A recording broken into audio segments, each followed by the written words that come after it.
Assalamualaikum warahmatullahi wabarakatuh. Nama saya Muhammad Faisal dengan NPM 535 dari Prodi Teknik Industri. Maksud saya membuat video ini adalah untuk mempresentasikan hasil rangkuman jurnal sebagai referensi tugas seminar proposal.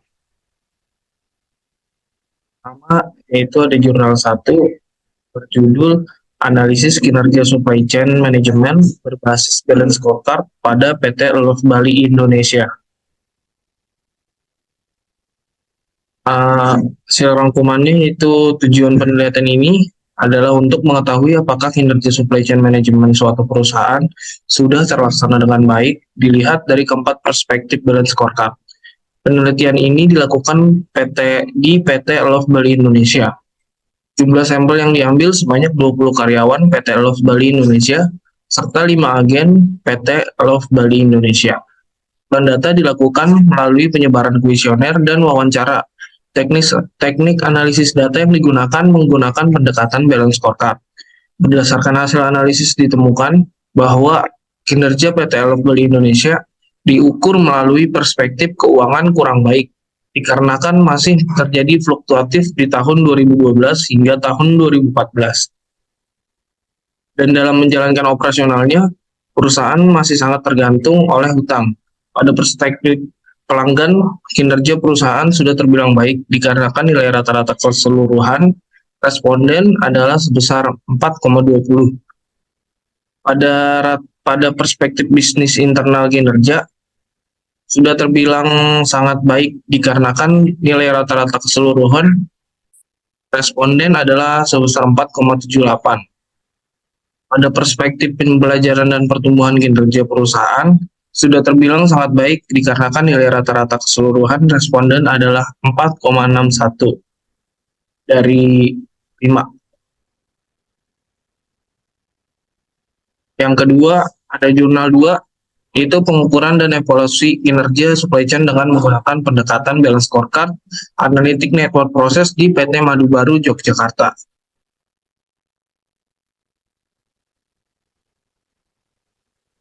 Rangkuman yang saya dapat yaitu industri di bidang produksi gula merupakan industri yang menjanjikan karena gula merupakan salah satu bahan pokok dalam kebutuhan manusia sehari-hari.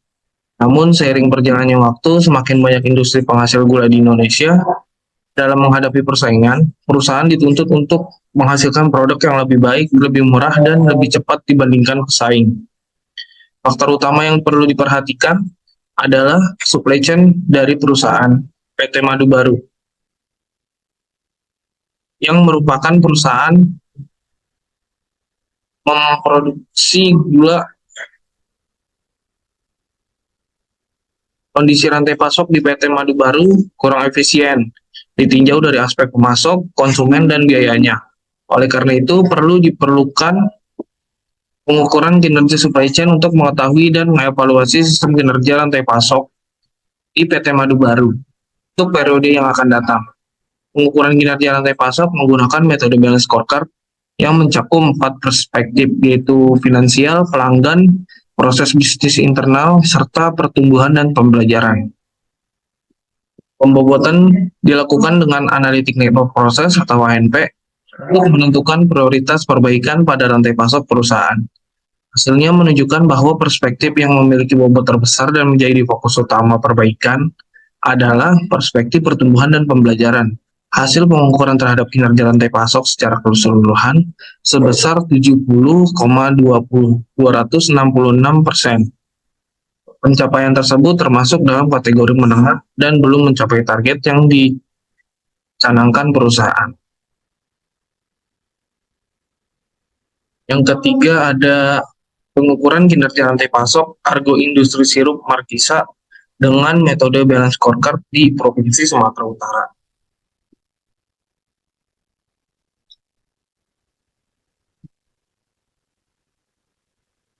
Rantai pasok Markisa merupakan suatu konsep yang memiliki sistem peraturan yang berkaitan dengan aliran produk, aliran informasi, serta aliran keuangan dalam proses distribusi buah Markisa. Pengukuran kinerja rantai pasok merupakan aktivitas dalam rangka memenuhi permintaan pelanggan atau persentase dari aktivitas pemenuhan permintaan perusahaan kepada konsumennya. Secara umum, pengukuran kinerja rantai pasok dilakukan untuk mengetahui kinerja rantai pasok dalam hal efisiensi biaya dan waktu operasional rantai pasok. Pengukuran ini dilakukan dengan terlebih dahulu menentukan indikator-indikator rantai pasok. Tujuan penelitian ini adalah untuk merancang sistem pengukuran kinerja rantai pasok dengan menggunakan metode balance scorecard untuk mengidentifikasi kelemahan dan keunggulan dari sistem rantai pasok terkait melalui identifikasi faktor-faktor kunci atau Key Performance Indicator kinerja rantai pasok Argo Industri Markisa. Metode penelitian ini menggunakan metode survei dengan teknik observasional deskriptif. Hasil penelitian menetapkan 18 KPI yang relevan digunakan untuk mengukur kinerja rantai pasok Argo Industri Markisa dengan menggunakan balance scorecard dan pada perspektif customer merupakan yang menjadi prioritas yang dibuktikan dari 3 KPI pada urutan tertinggi bobotnya masing-masing. 1. Tingkat kepuasan pelanggan dengan bobot 0,10. Yang kedua, peningkatan kualitas dengan bobot 0,08. Dan 3. Tingkat ketertarikan peningkat pelanggan terhadap produk ramah lingkungan dengan bobot 0,08. Serta kinerja rantai pasok Argo Industri Markisa 4,3228 ya cukup baik.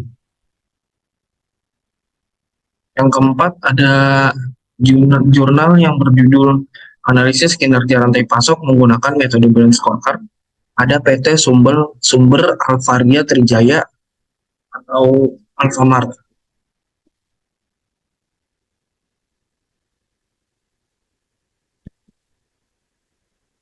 Seiring dengan perkembangan bisnis retail, pada bisnis saat ini tidak lagi dikelola secara tradisional, melainkan dengan cara modern sehingga menjadi bisnis yang inovatif, dinamis, dan kompetitif. PT Alfamart merupakan salah satu bisnis retail yang bergerak di bidang minimarket, yang tumbuh menjadi salah satu perusahaan terdepan dalam usaha retail. Salah satu upaya untuk memenuhi kebutuhan pelanggan adalah dengan memperhatikan manajemen rantai pasok dengan baik, karena manajemen rantai pasok pada dasarnya memperhatikan bagaimana proses barang sampai ke tangan pelanggan dengan baik. Tujuan dilakukannya penelitian ini adalah untuk mengetahui dan menganalisis aliran dan kinerja rantai pasok. Dengan metode analisis yang digunakan adalah balance scorecard. Balance scorecard menerjemahkan sebuah visi misi dan strategi dari perusahaan ke dalam penentuan tujuan dan ukuran scorecard. Balance scorecard melengkapi seperangkat ukuran finansial kerja, kinerja masa lalu dengan ukuran pendorong atau drivers kinerja masa depan. Hasil rekap penilaian rata-rata dengan balance scorecard menunjukkan bahwa dari perspektif keuangan mendapatkan nilai 4 dari 5 nilai. Perspektif proses bisnis internal mendapatkan nilai 4,15 dari 5. Perspektif pertumbuhan dan pengembangan mendapatkan nilai 3,8 dari 5. Dan perspektif pelanggan mendapatkan nilai 3,56 dari 5. Dapat disimpulkan bahwa kinerja rantai pasok di PT Alfamart sudah baik, namun masih harus ditingkatkan agar menjadi lebih baik.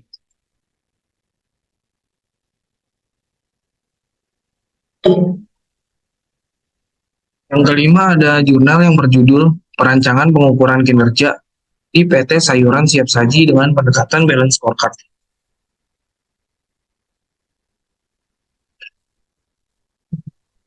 PT Sayuran Siap Saji merupakan salah satu perusahaan pemasok sayuran fresh cut yang sedang berkembang dalam mempertahankan eksistensi sebagai dampak dari persaingan bisnis yang semakin ketat. PT Sayuran Siap Saji perlu terus memperbaiki kinerjanya. Tujuan penelitian untuk merancang pengukuran kinerja di PT Sayuran Siap Saji dengan menggunakan pendekatan balance scorecard. BSC adalah alat manajemen pengukur kinerja secara komprehensif. Penelitian ini dilakukan menggunakan teknik deskriptif dalam bentuk studi kasus. Penetapan narasumber dilakukan dengan metode purposive sampling, yaitu 5 pakar dari pihak manajemen PT Sayuran Siap Saji. Data dikumpulkan melalui teknik wawancara mendalam menggunakan alat bantu kuesioner dan studi pustaka.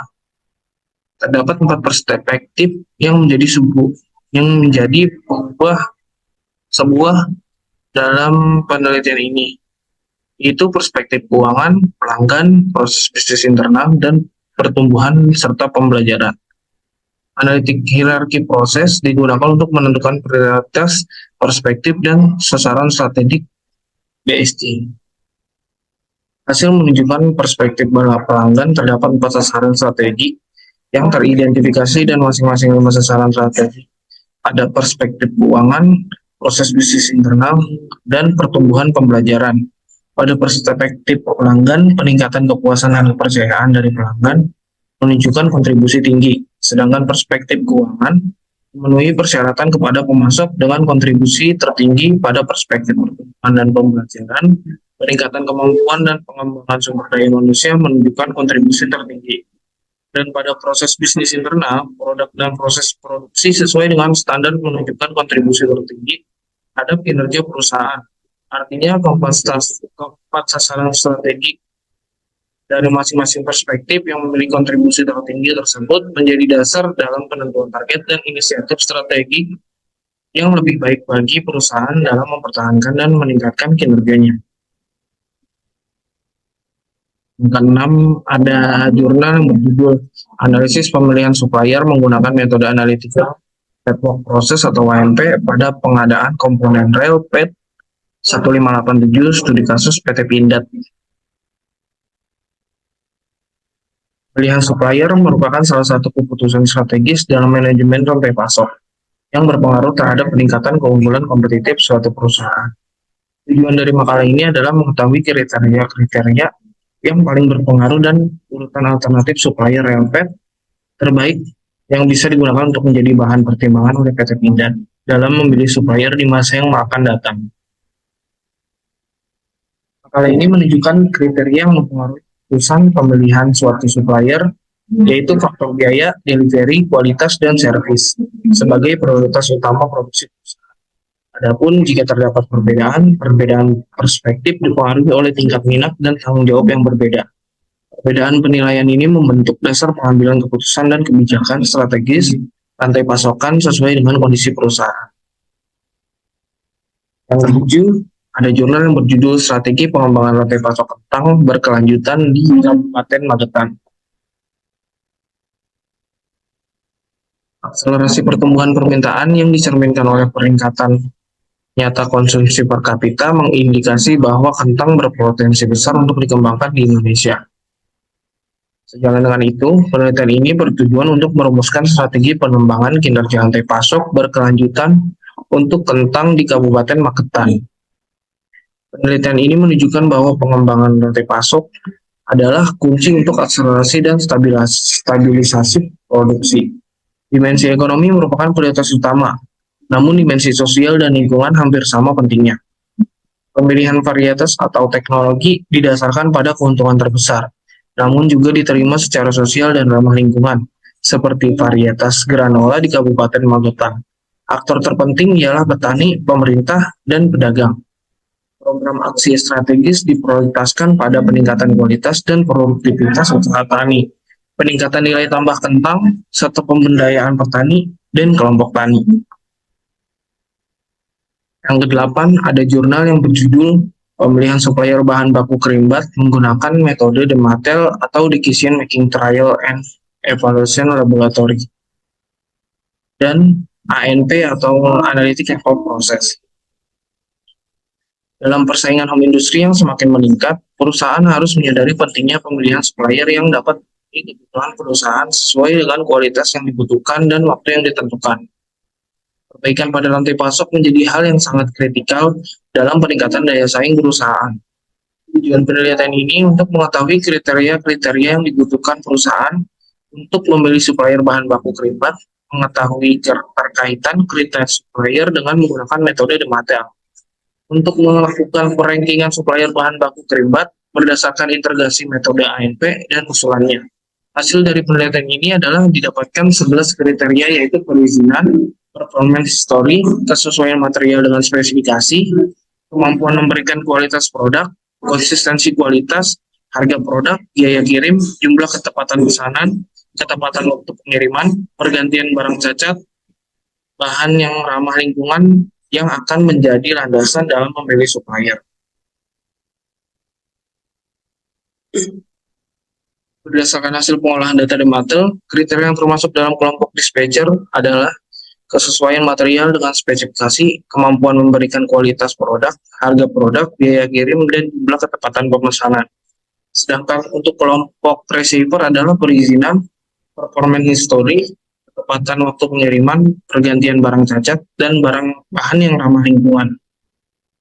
Berdasarkan hasil pengolahan data, untuk kriteria yang memiliki bobot paling tinggi adalah biaya kirim dengan nilai sebesar 0,18.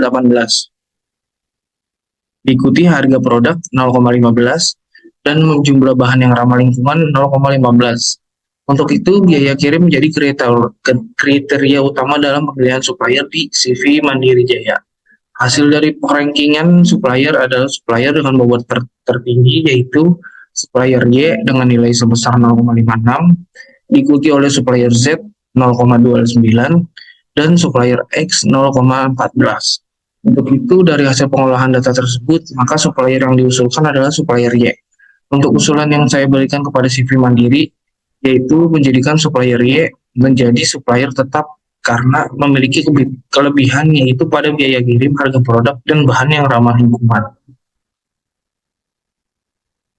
Yang kesembilan, ada jurnal yang berjudul Aplikasi Metode MCDM, Analytic Network Process, dan Balance Scorecard untuk pengukuran kinerja.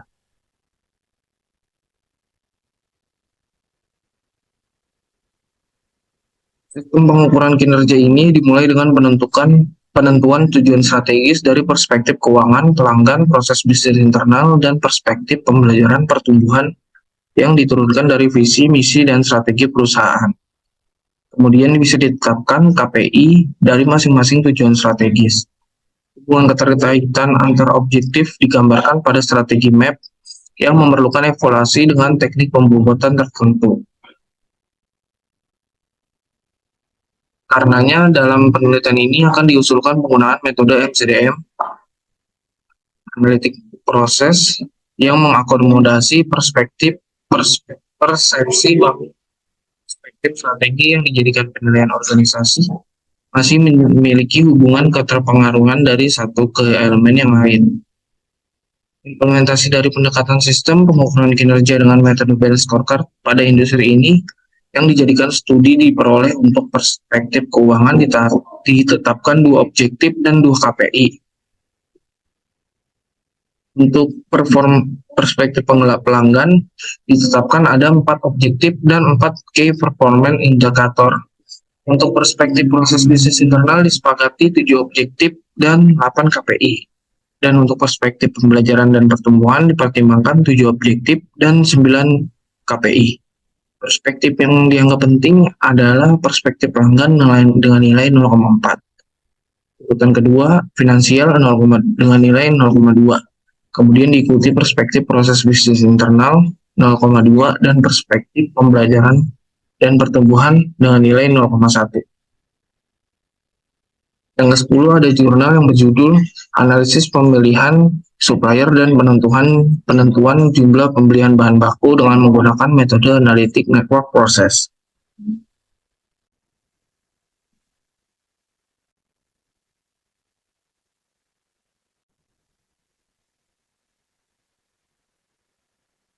Yang terakhir ada tugas akhir, yaitu pengukuran kinerja supply chain management menggunakan metode Balance Scorecard dan Analytic Network Process pada usaha pabrik tempe Pak Nur Hadi. Tujuan penelitian ini adalah untuk mengetahui kinerja usaha pembuatan tempe Pak Nur Hadi dalam memenuhi permintaan konsumen dengan tepat.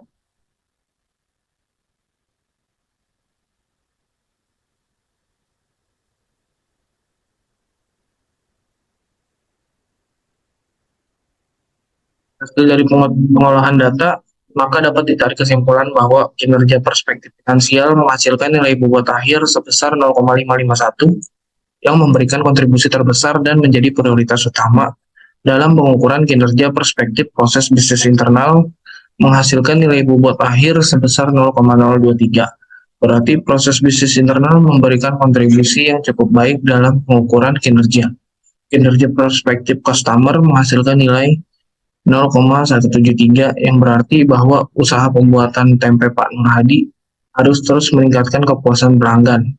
Dan yang terakhir, kinerja perspektif learning and growth menghasilkan nilai bobot akhir sebesar 0,054 yang menunjukkan bahwa prioritas usaha pembuatan tempe Pak Nur Hadi lebih kepada tiga perspektif lain, yaitu customer, proses bisnis internal, dan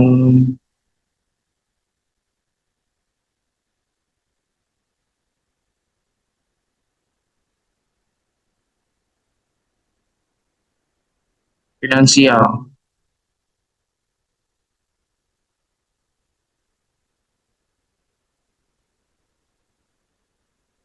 Agar kinerja usaha pembuatan tempe Pak Nur Hadi berjalan optimal, yaitu dengan meningkatkan kepekaan dalam mengetahui bagaimana kondisi pasar saat ini agar dapat memenuhi penjualan sesuai dengan kebutuhan konsumen untuk meminimalkan resiko kerugian dan dengan meningkatkan akses pasar yang lebih luas lagi, sehingga penjualan akan meningkat untuk memperbesar profit.